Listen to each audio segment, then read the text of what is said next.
Yes, advocate സേനാപതി വേണു, ഹൈക്കോടതിയുടെ അതീവ ഗുരുതര പരാമർശങ്ങളെ താങ്കൾ എങ്ങനെ നോക്കിക്കാണുന്നു? നോക്കൂ, ഹൈക്കോടതിയാണ് സ്പെഷ്യൽ ഇൻവെസ്റ്റിഗേഷൻ ടീമിനെ നിയോഗിച്ചത്. ആ സ്പെഷ്യൽ ഇൻവെസ്റ്റിഗേഷൻ ടീമിൻ്റെ മുന്നോട്ടുള്ള പോക്ക് ശരിയല്ല എന്നുള്ള പരാമർശമാണ് ഹൈക്കോടതിയിലെ ഒരു ജഡ്ജിയുടെ ഭാഗത്തു നിന്നുണ്ടായത്. ദേവസ്വം ബെഞ്ചിലെ ജഡ്ജിമാരുടെ ഭാഗത്തു നിന്നല്ല. അവർ, ഞാൻ നേരത്തെ പറഞ്ഞതുപോലെ, അന്വേഷണത്തിൽ എന്തെങ്കിലും വീഴ്ചകളുണ്ട് എന്ന പരാമർശമൊന്നും നടത്തിയിട്ടില്ല. പക്ഷേ ഇത് മറ്റൊരു ജഡ്ജിയാണ് നിരന്തരം പറഞ്ഞുകൊണ്ടിരിക്കുന്നത്. അത് കൃത്യമായ കാരണങ്ങൾ നിരത്തിക്കൊണ്ടാണ് പറയുന്നത്. അപ്പോൾ അതിൻ്റെ അടിസ്ഥാനത്തിൽ ഈ ഹൈക്കോടതി നിയോഗിച്ച സ്പെഷ്യൽ ഇൻവെസ്റ്റിഗേഷൻ ടീമിൻ്റെ പ്രവർത്തനത്തിൽ എന്തെങ്കിലുമൊക്കെ മാറ്റം വരുത്തേണ്ടതല്ലേ? അല്ല, ഇപ്പോഴത്തെ ഹൈക്കോടതിയുടെ നിരീക്ഷണം എന്ന് പറഞ്ഞാൽ ഈ ദേവസ്വം ബെഞ്ചിന്റെ ചുമതല വഹിക്കുന്ന ജഡ്ജി, അതാണ് അതിന്റെ നിയമപരമായിട്ടുള്ള കാര്യം. ദേവസ്വം ബെഞ്ചിന്റെ ചുമതല ഇപ്പോൾ താൽക്കാലികമായി വഹിക്കുന്ന ബെഞ്ച് അല്ലെങ്കിൽ ജഡ്ജി എന്നുള്ളതാണ്. ആ ജഡ്ജിയിൽ നിന്നാണ് പരാമർശം ഉണ്ടായിരിക്കുന്നത്. ഇപ്പൊ 3 കൂട്ടർക്കെതിരെയാണ് ഇവിടെ പരാമർശം. ഞാൻ ഇതിന്റെ വിശദാംശങ്ങളിലേക്ക് പോകുന്നില്ല. ഒന്ന്, പത്മകുമാറിനെതിരെയുള്ള പരാമർശം ഇവിടെ ഓൾറെഡി പറയുകയുണ്ടായി. 2, അപ്പൊ പത്മകുമാർ പറഞ്ഞത് ഞാൻ ചെമ്പെന്ന് എഴുതിയത് മനഃപൂർവ്വം എഴുതിയതൊന്നുമല്ല, 52 ദിവസമായിട്ട് ഞാൻ ജയിലിൽ കിടക്കുന്നു, അതുകൊണ്ട് എന്നെ ജയിലിൽ നിന്ന് പുറത്തിറക്കണം എന്നുള്ളതാണ് അദ്ദേഹത്തിന്റെ പ്രയർ.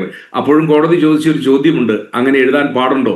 ആ എഴുത്തുകൊണ്ടല്ലേ ഈ വന്നിരിക്കുന്ന മുഴുവൻ സംഭവങ്ങളും എന്നാണ് കോടതി ഇന്ന് ചോദിച്ചിരിക്കുന്നത്. രണ്ടാമത്തെ കാര്യം എന്താ പറയുക, ഇദ്ദേഹത്തെ കുറിച്ചാണ്, ശങ്കർദാസിനെ കുറിച്ച്. നമ്മുടെ ബഹുമാന്യായ CPM-ന്റെ പ്രതിനിധി രവിശങ്കർ ഇവിടെ സൂചിപ്പിച്ചത് അദ്ദേഹത്തിന്റെ പ്രിവിലേജ് ഇപ്പൊ അദ്ദേഹത്തിന്റെ ആരോഗ്യ പ്രശ്നമാണ്. ഓക്കെ, അതവിടെ നിൽക്കട്ടെ.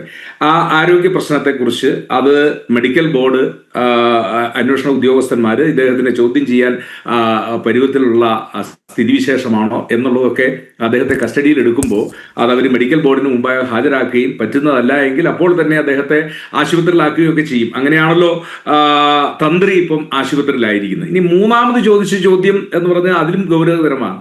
ഈ ബോർഡിന്റെ ഉത്തരവാദിത്വം എന്താ? എല്ലാം ഉണ്ണികൃഷ്ണൻ പോറ്റി ഏൽപ്പിച്ചതിന് ശേഷമാണ് എങ്കിൽ പിന്നെ ബോർഡിന്റെ ആവശ്യമില്ല. ഇനി നമ്പ്യാരെ, ഇനി 2 ചോദ്യവും കൂടെ ഹൈക്കോടതി ചോദിക്കും. 2 ചോദ്യവും കൂടെ ഹൈക്കോടതി ചോദിക്കും. അത് വിത്തിൻ 1 or 2 വീക്സ് എഴുതിക്കോ. ഒന്ന്, ഈ തൊണ്ടി മുതലുകൾ ഇതെവിടെ പോയി? SIT-യുടെ നിങ്ങളുടെ അന്വേഷണത്തിൽ ഇതെങ്ങോട്ട് പോയി? ഇത്രയും നാളുകളായിട്ട് നിങ്ങൾ അന്വേഷിക്കുന്നല്ലോ. കൊണ്ടുപോയ വാതിൽപ്പാളിയാണോ തിരിച്ചു കൊണ്ടുവന്നത്, അല്ലെങ്കിൽ വാതിൽപ്പാളിയിലെ സ്വർണം എടുത്തതിന് ശേഷമുള്ളതാണോ? ഈ സാധനം എങ്ങോട്ട് പോയി? ഇപ്പൊ ബെല്ലാരിയിലെ ജുവലറിയിൽ നിന്ന് എടുത്തിരിക്കുന്നത് തത്തുല്യമായ സ്വർണം എന്നാണ് പറഞ്ഞിരിക്കുന്നത്.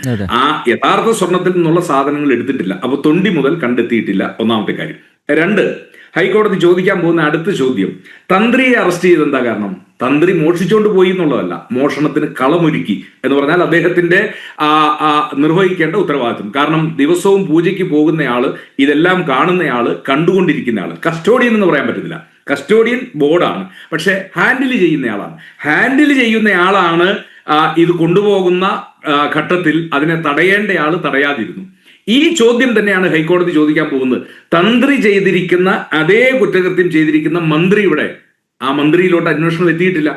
തന്ത്രി ചെയ്തിരിക്കുന്ന കുറ്റകൃത്യത്തെക്കാൾ 10 മടങ്ങ് ഗൗരവത്തിലുള്ള കുറ്റകൃത്യമാണ് മന്ത്രി ചെയ്തിരിക്കുന്നത്. കാരണം മന്ത്രിയാണ് ഇതിന്റെ എല്ലാം ഉത്തരവാദിത്വം വഹിക്കേണ്ടത്, ദേവസ്വത്തിന്റെ മുഴുവൻ ചുമതലയും വഹിക്കേണ്ടത്. പ്രത്യേകിച്ച് ദേവസ്വം കമ്മീഷണർ, IAS ഉദ്യോഗസ്ഥന്മാർ ഇവരെല്ലാം ഇരിക്കുമ്പോൾ അവിടെ നടക്കുന്ന ദൈനംദിനമായ എല്ലാ പ്രവർത്തനങ്ങളെയും, കാരണം ദേവസ്വം മാനുവലിൽ തന്നെ പറഞ്ഞിരിക്കുന്നു, ഹൈക്കോടതിയുടെ ഉത്തരവുമുള്ളതാണ്, അവിടെ നടക്കുന്ന നിർമ്മാണ പ്രവർത്തനങ്ങൾ, ഒന്ന് ഹൈക്കോടതിയുടെ അനുമതി വേണം, 2 ഏതെങ്കിലും രീതിയിലുള്ള നിർമ്മാണ പ്രവർത്തനം നടത്തണേ ആ പ്രിമീസിനുള്ളിലേ പാടുള്ളൂ. ഇത് കൊണ്ടുപോകണമെങ്കിൽ അതിനൊരുപാട് ചടങ്ങുകളുണ്ട്. അപ്പൊ ഇത് കൊണ്ടുപോയെങ്കിൽ അറിഞ്ഞിട്ടുണ്ട്, മന്ത്രി അറിഞ്ഞിട്ടുണ്ട്. അപ്പൊ തന്ത്രി ചെയ്ത അതേ കുറ്റകൃത്യം മന്ത്രിയും ചെയ്തിട്ടുണ്ട്. അപ്പൊ അടുത്ത ആഴ്ചയിൽ ഹൈക്കോടതി ചോദിക്കാൻ പോകുന്ന 2 ചോദ്യങ്ങൾ, എവിടെ തൊണ്ടി മുതൽ, എന്തുകൊണ്ട് തന്ത്രിയെ അറസ്റ്റ് ചെയ്ത അതേ മാനദണ്ഡത്തിൽ മന്ത്രിയെ അറസ്റ്റ് ചെയ്തിട്ടില്ലായിരുന്നു. ഇപ്പൊ നമ്പ്യാരെ, നമ്മൾ മനസ്സിലാക്കേണ്ടത്, ആദ്യം ഈ അന്വേഷണമൊക്കെ ഫലപ്രദമായ രീതിയിലേക്ക് പോയിരുന്നു, അതൊക്കെ നല്ല രീതിയിൽ പോയിരുന്നു. പക്ഷെ ഒരു ഘട്ടം കഴിഞ്ഞപ്പോഴേക്കും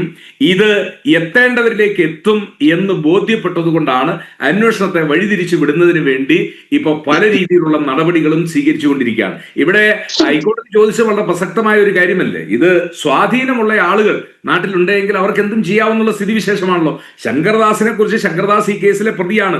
13 പ്രതികളുണ്ടായി, 11 പേരെ അറസ്റ്റ് ചെയ്തു. അപ്പൊ ചോദിക്കുന്ന ഒരു ചോദ്യമാണ്, ഈ ദേവസ്വം ബോർഡിൽ അന്നത്തെ പ്രസിഡന്റ് പത്മകുമാർ, അല്ലെങ്കിൽ പിന്നീട് പ്രസിഡന്റായ വാസു, അതിലെ അംഗമായിരുന്ന ശങ്കർദാസ്, ഇവർ 3 പേരും തുല്യ പങ്കാളിത്തമുള്ള ആളുകളാണ്. വിജയകുമാറിനെ അറസ്റ്റ് ചെയ്തു. വിജയകുമാറിനെ അറസ്റ്റ് ചെയ്തു. അപ്പം ഈ 3 പേര് തുല്യ പങ്കാളിത്തമുള്ളത് വരുമ്പോ ഈ ഒരാൾ എന്തുകൊണ്ട് മാറ്റി നിർത്തപ്പെടുന്നു? അത് രവിശങ്കർ പറഞ്ഞ പ്രകാരമാണെങ്കിൽ ആരോഗ്യ പ്രശ്നമാണ്. പക്ഷെ ഞാൻ കഴിഞ്ഞ ദിവസങ്ങളിലെ ചാനൽ ചർച്ചകളിലൊക്കെ പല ചാനലുകളിലും കണ്ടത് അദ്ദേഹം ഇപ്പോഴും എന്താ പറഞ്ഞ പ്രായത്തിന്റെ അവശതകളൊക്കെ ഉണ്ടാകാം. 82-കാരൻ കേരളം ഭരിക്കുന്ന ഒരു നാട്ടിൽ 80-കാരൻ അത്ര അവശനായിട്ടൊന്നും കേരളത്തിൽ ഇരിക്കുന്നില്ലെന്നേ. അത് അദ്ദേഹവും ആരോഗ്യവാനായിട്ടൊക്കെ നിൽക്കുകയാണ്. അപ്പോ അങ്ങനെ ആരോഗ്യ പ്രശ്നങ്ങൾ ഉണ്ടെങ്കിൽ അത് അന്വേഷണ സംഘം ഡോക്ടർമാരുടെ അടുത്ത് അല്ലെങ്കിൽ അതിന്റെ വിദഗ്ധന്മാരുടെ അടുത്ത് അതൊക്കെ പരിശോധിക്കപ്പെടേണ്ടതാണ്. ഇത് അതൊന്നുമല്ല. ഇവിടെ ഹൈക്കോടതി പറഞ്ഞത് SP ആണോന്നല്ല, SP-ക്ക് മുകളിലുള്ള തസ്തികയിലുള്ളവർ. അത് മാത്രമല്ല, ഈ ശബരിമലയുമായിട്ട് ബന്ധപ്പെട്ട് നിൽക്കുന്ന മറ്റ് 2 DIG-മാരുണ്ടല്ലോ, പ്രതിപക്ഷ നേതാവ്, ഞാനും അവരുടെ പേര് പറയാൻ ആഗ്രഹിക്കുന്നില്ല, എല്ലാവർക്കും അറിയാം.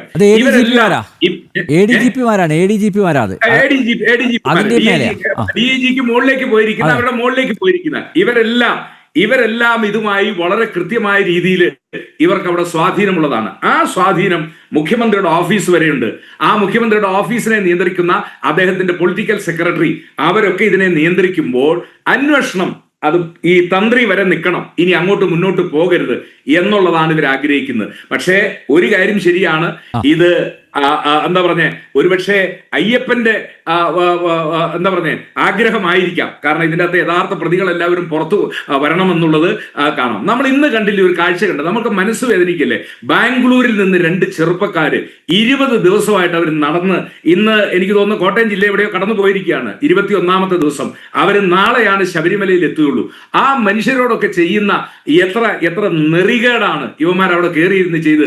ഇവനൊക്കെ പുറത്ത് പിടിക്കപ്പെട്ടില്ല എങ്കിൽ പിന്നെ സത്യവും നീതിയും, കാലത്തിന്റെ കാവ്യനീതി എന്ന് പറയുന്നത് എന്താ?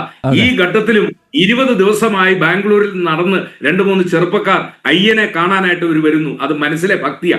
ആ ഭക്തിയൊന്നും ഇല്ലാതെ അവിടെ കിട്ടുന്നത് മുഴുവൻ കൊള്ളയടിച്ചുകൊണ്ട് നടക്കുന്ന ആളുകൾ, ഇപ്പൊ രാഷ്ട്രീയത്തിന്റെ പേരിൽ നടക്കുന്ന ഈ ന്യായീകരണം, ഒരു സംശയവും വേണ്ട, മന്ത്രിയിലേക്ക് അന്വേഷണം എത്തണം. തന്ത്രിയേക്കാൾ 10 മടങ്ങ് ഇതിന്റെ വൈകാരിയസ് ലൈബിലിറ്റി ഉള്ളയാൾ, അല്ലെങ്കിൽ പിന്നെ അദ്ദേഹം മന്ത്രിയായിട്ടിരുന്നതിൽ പ്രസക്തിയില്ലല്ലോ. അത് മന്ത്രിയിലേക്ക് എത്തണം. അതെത്തുമോ എന്നുള്ളതാണ് നമ്മുടെ ഇപ്പോഴത്തെ ഈ ചർച്ചയുടെ ക്രക്സ്. ശ്രീ നമ്പ്യാർ.